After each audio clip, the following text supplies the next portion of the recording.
Hi, colleagues. Just wanted to record a quick little FAQ session in response to our time together today. There were a couple questions that came up at the very end of the session that I thought would be important to address. I also want to model for you that doing a quick, low-tech, simple recording. I'm recording right on Zoom and then uploading it and sending it to you is a great way to tackle some of the questions that students are having that you feel could be answered just in a quick little video. So number one, many of you were asking about my document camera when I was sharing images, and I do think that writing in front of students using Post-its as much as using a slide deck can be really helpful. I am using, it's IPEVO is the brand. You can buy it on Amazon.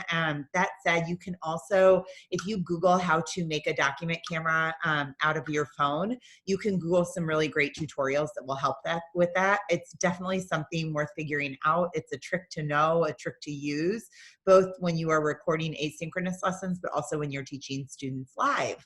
The second big question that came up was around breakout rooms. I am a big believer in the breakout rooms. Zoom is definitely the best platform to use for breakout rooms. Take some time to teach kids expectations for breakout rooms, how to use them. Keep the time short at first, and then over time grow that time that students are in breakout rooms. It is always helpful if they have some sort of task that they are working on, especially in the beginning, some sort of outcome that you're looking for. Just like the questions in the chat box that I gave you, there was a clear direction of what you were going to do there. I have used breakout rooms for kids to work together in random groups.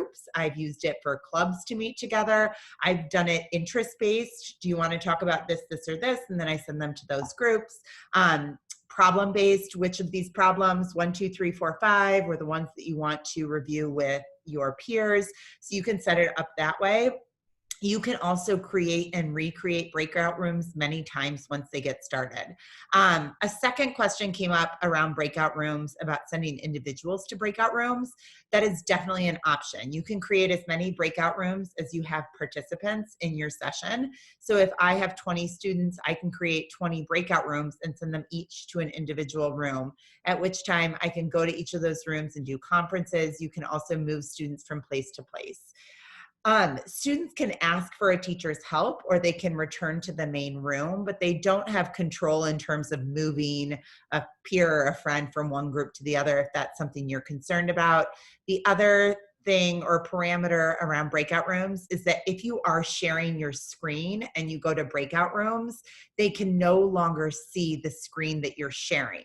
So just keep that in mind. If you have a set of directions or a slide that students are looking at and you want them to use that when they go into the breakout room, they won't be able to see it.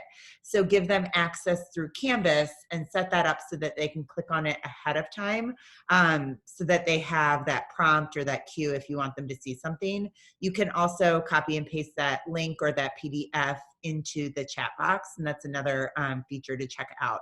Honestly, doing some Googling around breakout rooms and doing some tutorials and playing around with things and asking kids about the possibilities is a really helpful way to go.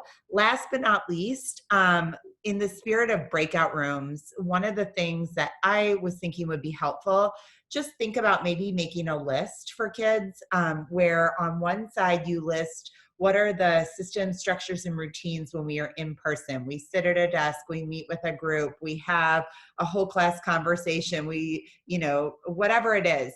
And you might make a list over here of what things used to look like and what things will now look like. And so an example might be, we used to sit at a desk, now we go to individual breakout rooms. Or we used to meet in small groups by going to so-and-so's room, or in so-and-so, so in such and such area in the classroom, and now we meet together on a digital platform. Just some things to think about. I hope this is helpful. Thanks again for joining today, and have a great afternoon.